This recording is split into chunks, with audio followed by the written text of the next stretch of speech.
बच्चों को कैंसर नहीं होता। क्या ये बात सच है? तो जो बच्चों में कैंसर होता है, ऐसा नहीं कि नहीं होता है, परंतु उसकी जो इंसिडेंस है वो कहीं कम है as compared to adult. Sir, एक मिथ बहुत ज्यादा पाया जाता है कि अगर परिवार में किसी एक भी इंसान को कैंसर हो गया जी। तो उन्हें लगता है कि फिर आगे की जनरेशंस को भी होगा। हाँ, तो ये एक मिथ है, ये सच नहीं है। तो सर, क्या आयुर्वेद और होम्योपैथिक से ही इलाज हो सकता है कैंसर का? तो मेरा पर्सनल जो मत है वो ये है कि आप होम्योपैथी कर सकते हैं। सर, मेरा अगला सवाल है कीमोथेरेपी का डर। कीमोथेरेपी से अगर हम बिफोर मैरिज कर रहे हैं जिसके बच्चे नहीं हुए हैं तो उनकी ओवरीज और टेस्टिस पे असर हो सकता है। नमस्कार दोस्तों, आप सभी का स्वागत है कैंसर अवेयरनेस पॉडकास्ट में। 4 फरवरी वर्ल्ड कैंसर डे के उपलक्ष्य में हम आज ये कैंसर अवेयरनेस पॉडकास्ट कर रहे हैं। मैं आपकी होस्ट हूँ ईशा। दोस्तों, जब भी कैंसर का नाम आता है तो हमारे मन में डर, घबराहट और अनगिनत सवाल पैदा हो जाते हैं। तो आज आइए उन्हीं के बारे में हम जानेंगे। हमारे साथ आज हैं सीनियर मेडिकल ऑन्कोलॉजिस्ट जिन्हें 42 इयर्स का एक्सपीरियंस है, doctor Shyam Agarwal. Please welcome. Thank you. दोस्तों, कैंसर का नाम सुनते ही सबको लगता है जैसे मानो मौत का नाम हो, मगर क्या ये सच है या सही जानकारी के द्वारा हम उसको मात दे सकते हैं? सर जी। आप शायद सही कह रही हैं, क्योंकि अगर किसी के परिवार में किसी को भी कैंसर का डायग्नोसिस बनता है जी। तो उनके मन में एक डर तो बिल्कुल होता है, और एक्चुअली जमीन के नीचे से जी। खिसक जाती है, जमीन खिसक जाती है जी। पैरों के नीचे से। जी।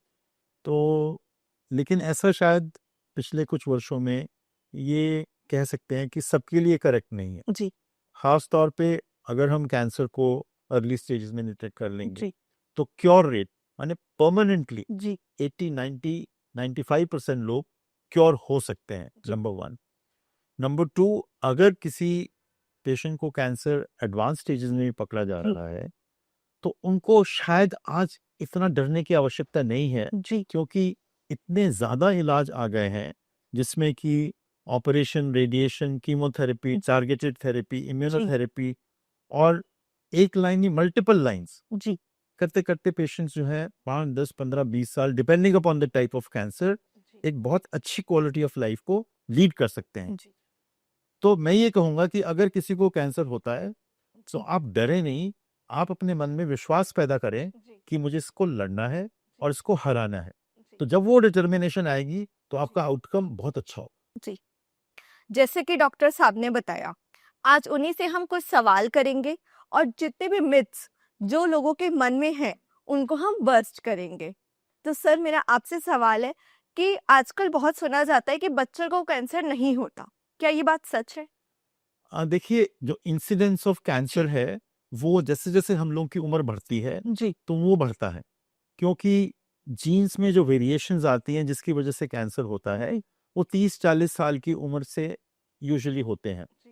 तो जो बच्चों में कैंसर होता है, ऐसा नहीं कि नहीं होता है, परंतु उसकी जो इंसिडेंस है वो कहीं कम है as compared to adult cancers.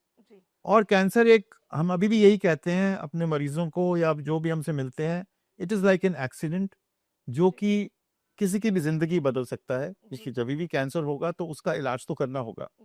तो वो एक्सीडेंट किसी भी उम्र में किसी के साथ भी हो सकता है। जी।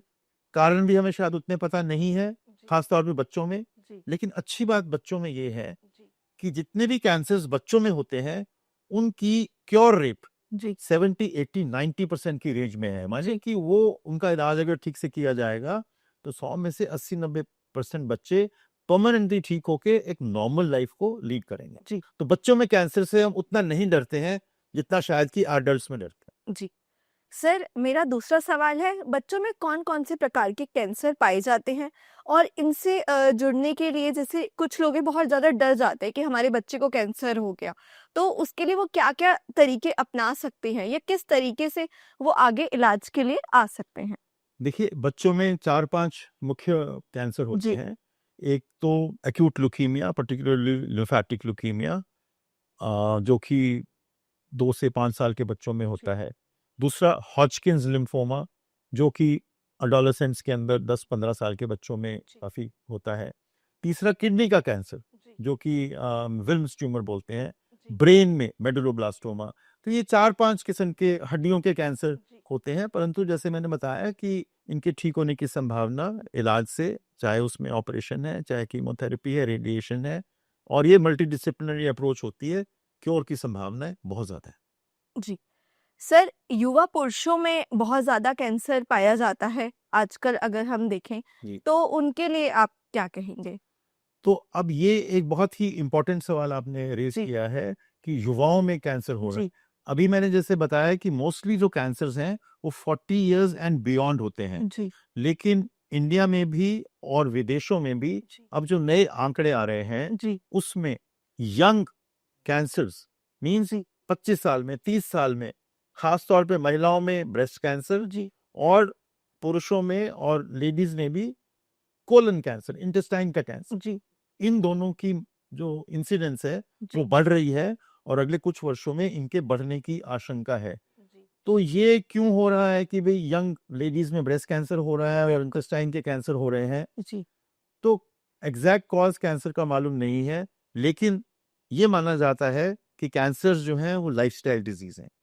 यदि हम एक्सरसाइज नहीं करते हैं, जी, यदि हम अपना वेट कंट्रोल नहीं करते हैं, जी, हम हरी पत्तेदार सब्जियां और फ्रूट्स का सेवन कम करते हैं, जंक फूड को ज़्यादा खाते हैं, जी, और लेडीज़ में जब ब्रेस्ट कैंसर की बात आती है तो आप लेट मैरिजेस करते हैं, जी, आपकी प्रेगनेंसीज जो है वो लिमिट हो गई हैं, एक प्रेगनेंसी होती है, जी, आप ब्रेस्ट फीडिंग नहीं करते हैं, आप स्मोकिंग अर्ली एज के अंदर शुरू करते हो, बिल्कुल, स्कूल्स के अंदर 15 साल की उम्र में, आप ड्रिंकिंग भी 15-20 साल की उम्र में शुरू कर रहे हो, और एक ये पॉल्यूशन जो हमारी तरफ हो रही है एनवायरनमेंट हुँ, में।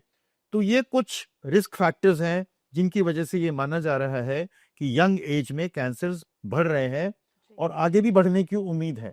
जी, तो ये अच्छी बात नहीं है। जी, तो अपने को लाइफस्टाइल को अच्छा करना है, जी, अपने को वेट मेंटेन करना है, अपने को अच्छी डाइट खानी है, एक्सरसाइज करनी है, स्मोकिंग और ड्रिंकिंग नहीं करनी है, तो कैंसर का इंसिडेंस कम होगा। जी। सर, जैसे आपने बताया 50 साल की उम्र के बाद लोगों में कैंसर ज़्यादा पाया जाता है। उसके लिए थोड़ा-सा आप हमारे दर्शकों को बताइए कि 50 साल की उम्र के बाद वो ऐसा क्या चीज़ें करना शुरू करें कि उन्हें कैंसर जैसी बीमारियों से बचा जा सके? वही रेपिटेशन है जो आपने सवाल किया कि जी, उसमें एक्सरसाइज करना है, आपका बॉडी मास इंडेक्स जो है वो आपकी नॉर्मल रेंज में होना चाहिए, ओबेसिटी नहीं होनी चाहिए, सिगरेट नहीं पीनी है, जी, आपको अल्कोहल का सेवन नहीं करना है, आपको अगर आप महिला हैं तो आपको प्रेगनेंसीज और अर्ली मैनेज करके अपना ब्रेस्ट फीडिंग करना है। तो अपने लाइफस्टाइल को आपको अच्छे से मेंटेन करना है, जिससे कि आपको ये कैंसर और दूसरी बीमारियां जैसे जी, शुगर है, ब्लड प्रेशर है, वो जी, भी लाइफस्टाइल डिजीजेस हैं, जी, उनसे भी आप बचे रहेंगे। जी। सर, एक मिथ बहुत ज़्यादा पाया जाता है कि अगर परिवार में किसी एक भी इंसान को कैंसर हो गया, जी। तो उन्हें लगता है कि फिर आगे की जनरेशन्स को भी होगा। जी। ये सच है?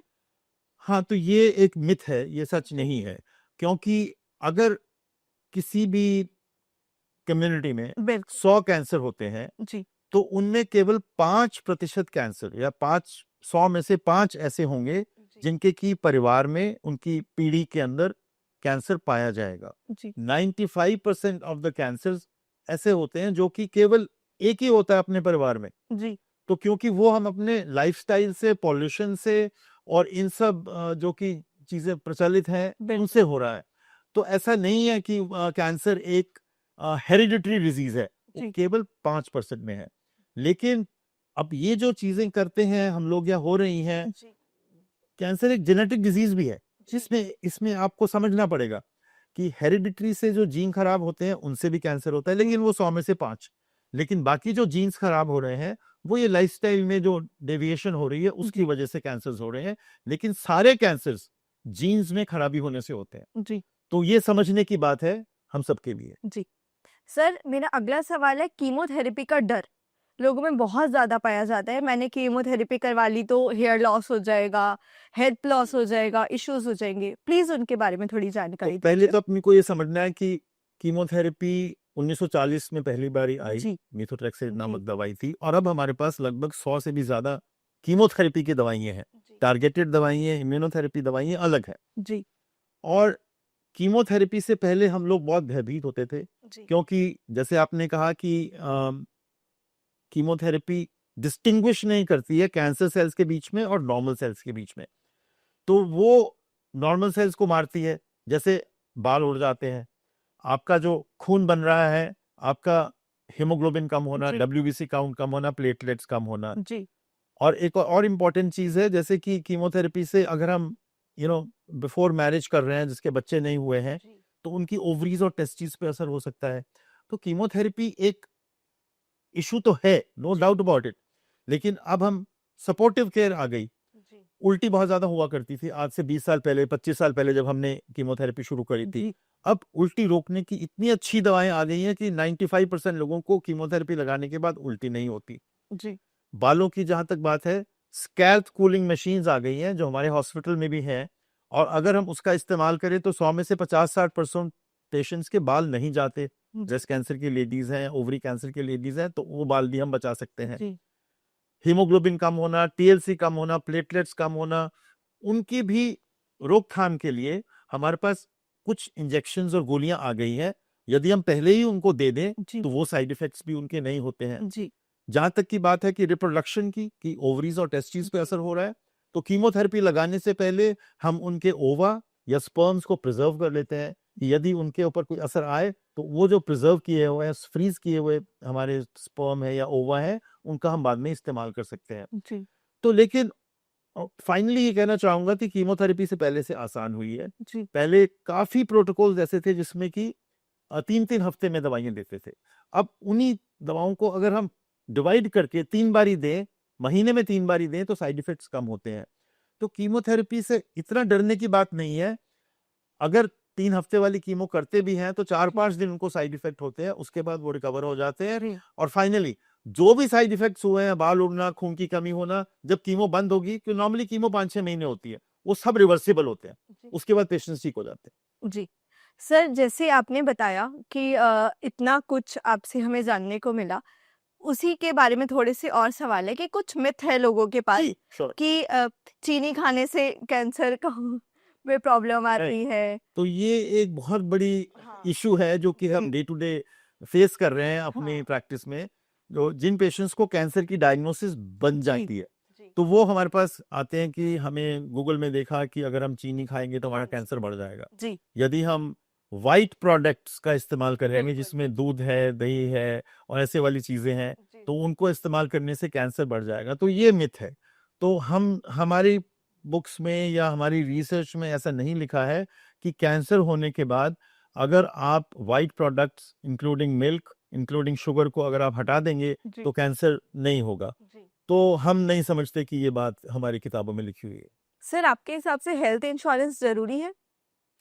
बिल्कुल, आज के टाइम में तो हेल्थ इंश्योरेंस बहुत ज़्यादा ज़रूरी है, क्योंकि हम सब लोगों की जो आज से 20 साल पहले लाइफ एक्सपेक्टेंसी शायद 50-60 साल होती थी, जी। अब बढ़ के 70-80 साल की तरफ जा रहे हैं। जी। तो जितना हम ज़्यादा जिएंगे, उतनी ही बीमारियां ज़्यादा लगेंगी। जी। और जो नई दवाइयाँ, चाहे वो कैंसर की हैं, चाहे वो हार्ट की हैं, चाहे वो डायबिटीज़ की हैं या किसी भी बीमारी की हैं, तो जी। बहुत महंगी आ रही हैं। तो जब हमारी लॉन्जेविटी बढ़ रही है, जी।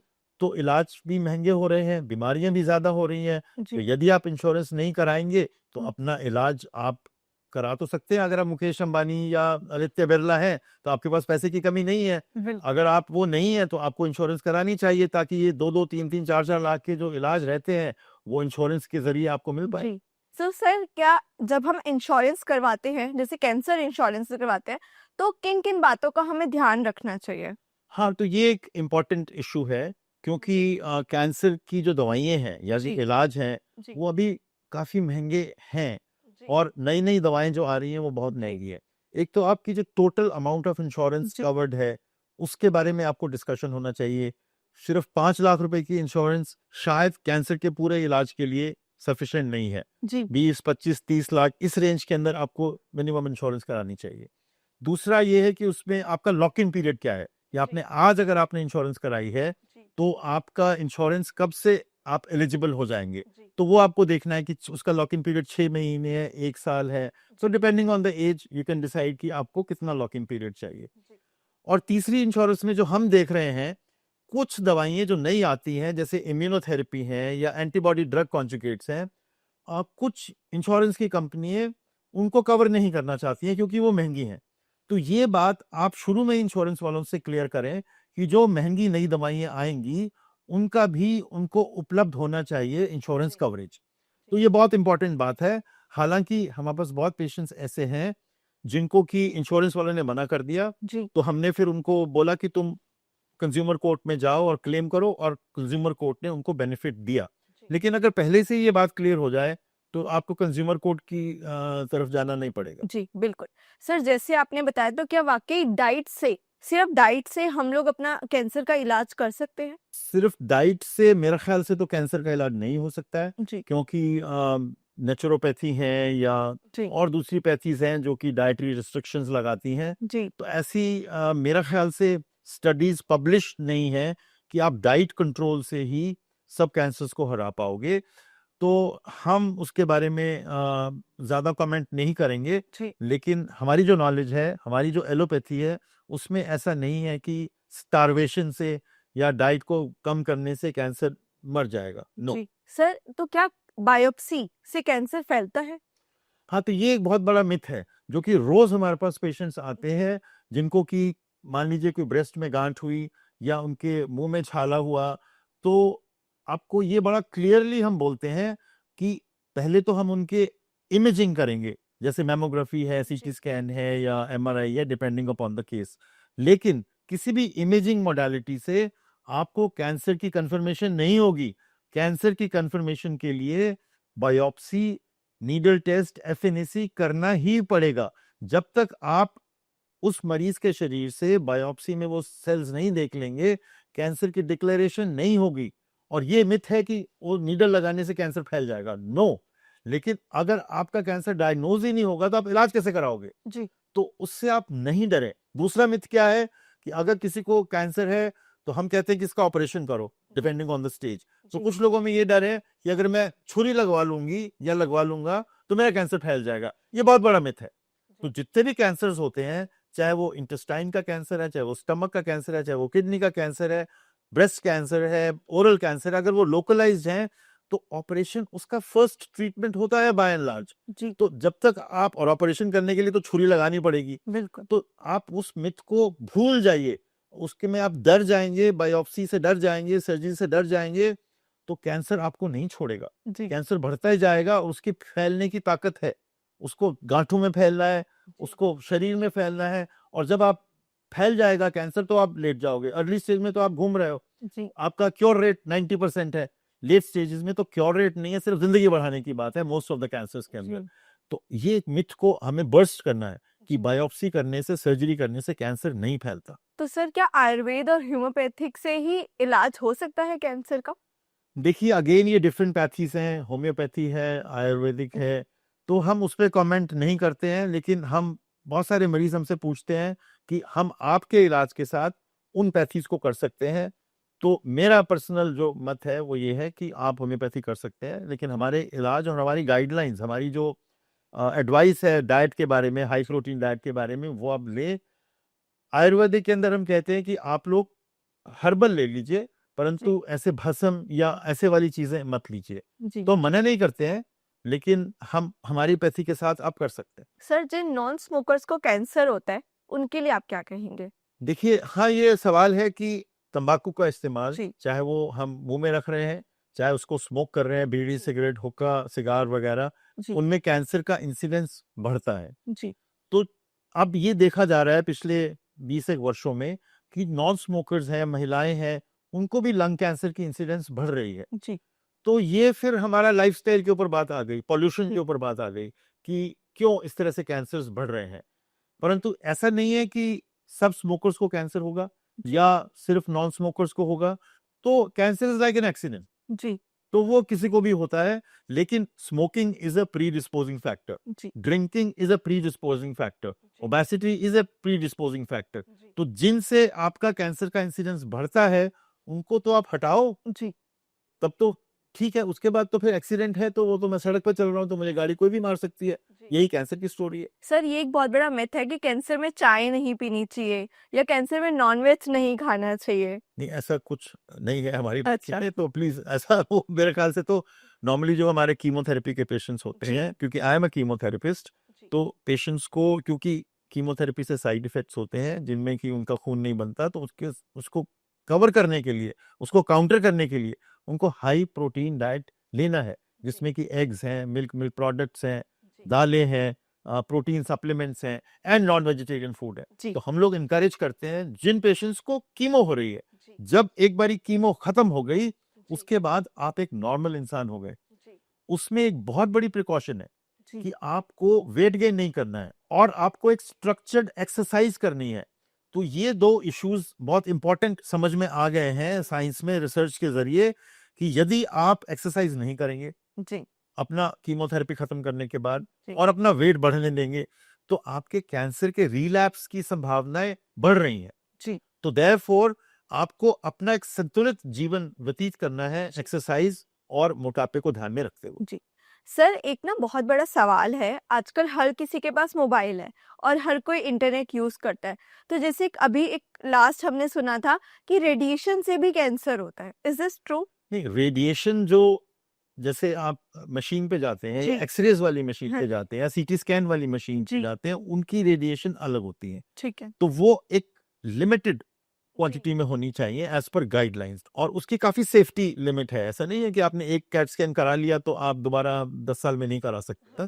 तो लेकिन उसकी लिमिट है। अब जो लोग एक्सरे डिपार्टमेंट में या रेडियोथेरेपी डिपार्टमेंट में काम करते हैं, उनका एक्सपोजर तो रेडिएशन से हो ही सकता है। तो रेडिएशन एक कारण हो सकता है कैंसर होने का, और इसलिए उनको शील्ड का इस्तेमाल करना होता है। लेकिन एक छाती का एक्सरे करना है साल 2 साल में एक बार, या मेमोग्राफी करनी है साल में एक बार 40 साल की उम्र के बाद, वो सेफ है। तो radiation is a cause for cancer happening, provided आप आउट ऑफ लिमिट कर रहे हो।